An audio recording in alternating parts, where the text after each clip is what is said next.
এবার বিষাক্ত স্যালাইনে কড়া নবান্ন সে খবর আপনাদের দেব। 12 চিকিৎসক পড়ুয়া সাসপেন্ড, গাফিলতির দায় 12 জনকে সাসপেন্ড। 12 জনের বিরুদ্ধে তদন্ত করবে সিআইডি। তদন্ত রিপোর্ট পাওয়ার পর এমনই নির্দেশ মুখ্যমন্ত্রীর। 12 চিকিৎসক পড়ুয়া সাসপেন্ড। কথা বলবো, প্রতিনিধি ইরম রয় বর্মন রয়েছেন সঙ্গে। ইরম,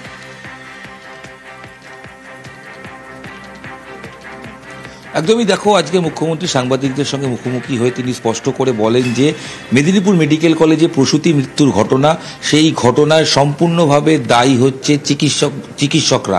সেই সময় যারা দায়িত্বে ছিলেন অর্থাৎ সিনিয়র চিকিৎসকরা, তারা ছিলেন না। চিকিৎসার গাফিলতির কারণেই হয়েছে এই মৃত্যুর ঘটনা। এবং অবশ্যই যে এসওপি মেনে চিকিৎসা করার কথা, অপারেশন করার কথা ওটিতে, সেখানে সেটা মেনটেন করা হয়নি। এবং যেটা তদন্ত হয়েছে, যে তদন্ত প্রাথমিক তদন্তে দিন কয়েক আগেই আমরা জানি, যেখানে সরকারের পক্ষ থেকে জানানো হয়েছিল যে গাফিলতির অভিযোগ উঠে এসেছে। তারপর 3 দিনের মধ্যে পূর্ণাঙ্গ রিপোর্ট আসার কথা ছিল এবং সেই 3 দিন রিপোর্ট এবং পাশাপাশি সিআইডি তদন্ত করার পর রিপোর্ট যেটা এসছে, দেখা গেছে মাননীয় মুখ্যমন্ত্রী বলছেন যে দুটো জায়গা থেকেই তারা কনফার্ম হয়েছেন যে গাফিলতি ছিল। কি গাফিলতি ছিল? চিকিৎসকদের গাফিলতি ছিল। সেই সময় যারা দায়িত্বে ছিলেন, এরকম অনেক সিনিয়র চিকিৎসক যারা, তারা সেই সময় ছিলেন না। ওটি করেছেন মূলত জুনিয়র ডাক্তাররা।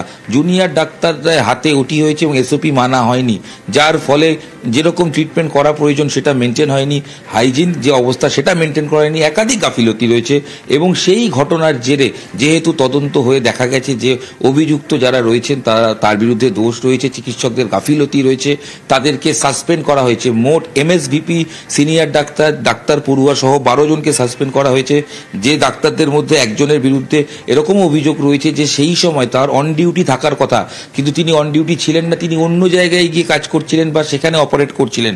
এবং যে 12 জনকে ইতিমধ্যে সাসপেন্ড করা হয়েছে তাদের নামগুলো একটু জানিয়ে রাখবো। ডাক্তার সৌমেন দাস, ডাক্তার দিলীপ কুমার পাল, ডাক্তার হিমাদ্রি নায়ক, ডাক্তার মোহাম্মদ আলাউদ্দিন, ডাক্তার জয়ন্ত রাউত, পল্লবী ব্যানার্জি, ডাক্তার মৌমিতা মণ্ডল, ডাক্তার ভাগ্যশ্রী কুণ্ডু, ডাক্তার সুশান্ত মণ্ডল, ডাক্তার পূজা সাহা, ডাক্তার মনীশ কুমার এবং ডাক্তার জাগৃতি ঘোষ।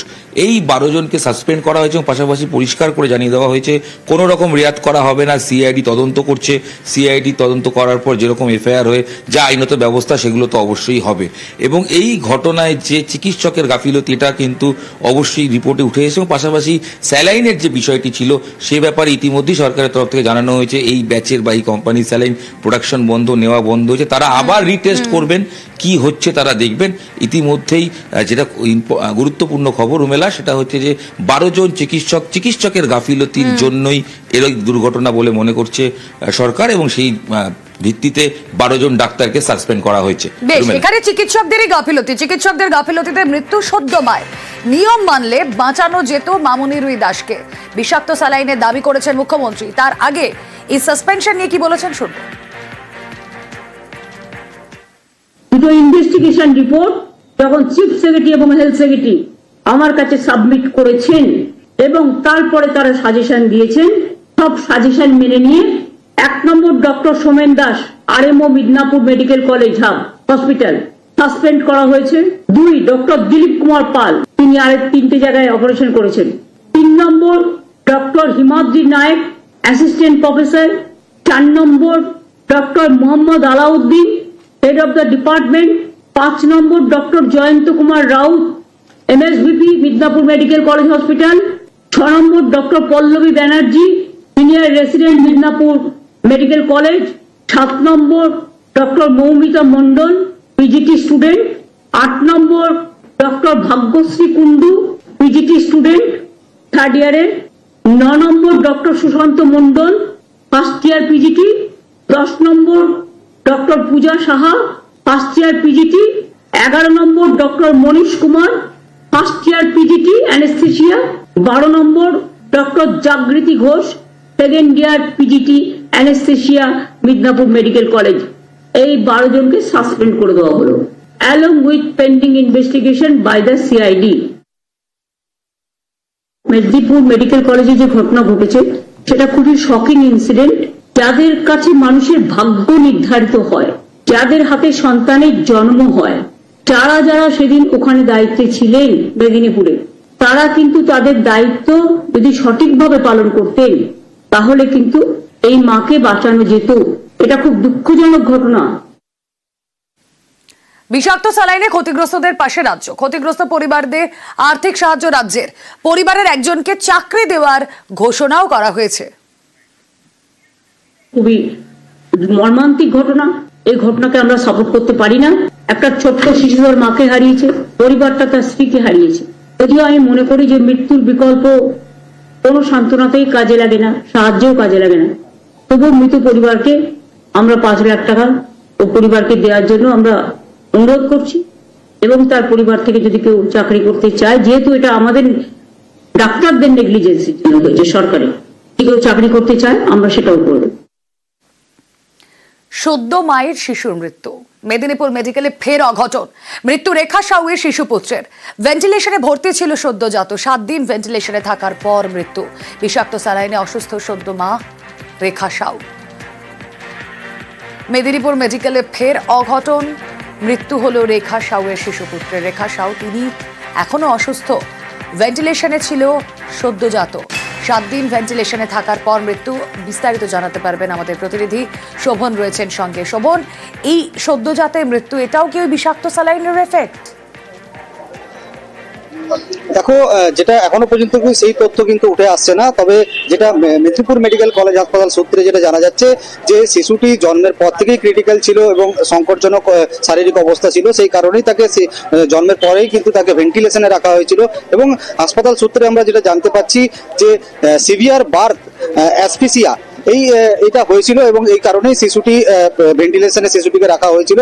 এবং যেটা মেডিকেল টার্মে বলা হচ্ছে, হাসপাতাল সূত্রে যেটা জানতে পাচ্ছি যে শিশুটি জন্মানোর পরে কিন্তু শিশুটির ব্রেন এবং শরীরের অন্যান্য অর্গানে পর্যাপ্ত পরিমাণে অক্সিজেন পৌঁছাচ্ছিল না, সেই কারণেই শিশুটি প্রথম থেকেই অসুস্থ ছিল।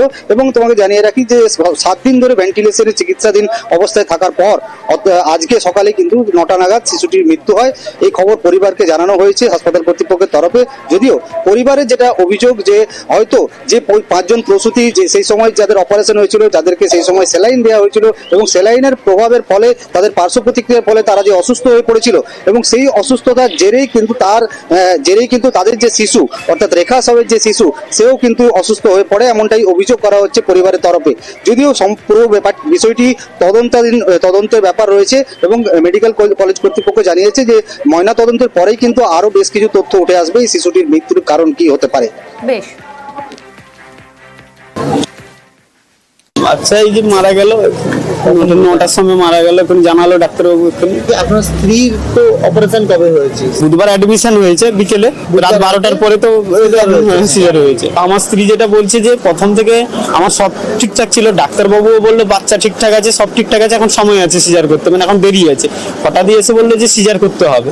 তখন ভিতরে যখন নিয়ে যায় স্ত্রীকে, তখন প্রথম স্যালাইন দিয়েছে এবার সেই স্যালাইন দেওয়ার পরে কিছু রিয়াকশন হয়েছে। আমার স্ত্রী বলছে আমার বিশ্বাস নিতে পারছি না, একটা প্রবলেম দেখা দিয়েছে, কি কারণে এত হলো, আগে ঠিক ছিল রুগী, এখন কি করে মারা গেল। সিআইডি তো তদন্ত করছে, তদন্ত কি আপনারা খুশি? না, তার থেকে আরো বড় যেমনি বড় এসে যেমনি তদন্ত করে এখানে, সিবিআই। হ্যাঁ, সিবিআই তদন্ত করবে এখানে। বাচ্চাটা তো খারাপ ছিল,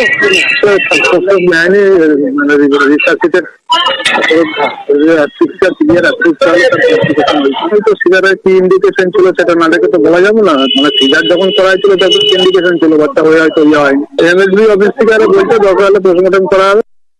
7 দিন হসপিটালে ছিল বাচ্চাটা। কি কমপ্লিকেশন ছিল বা না, ওইটা সিভিয়ার বার্থ অ্যাসফিক্সিয়া ছিল, আন্ডার ট্রিটমেন্ট। স্যালাইন দেওয়ার পর থেকে তার শরীরে সমস্যা শুরু হয়, প্রসূতির শরীরে। এইগুলো কি তাহলে খতিয়ে দেখা হবে? আপনি আমাকে জিজ্ঞেস করলেন বাচ্চার ব্যাপারটা, তাই না? কি কি দেখা হচ্ছে আপনাদের তরফে সেটা যদি। পেশেন্ট তো 7 দিন অ্যাডমিটেড ছিল ইন ক্রিটিক্যাল কেয়ার, এনআইসিইউ, সেখানে তার ট্রিটমেন্ট হয়েছে। Patient was in shock with renal failure.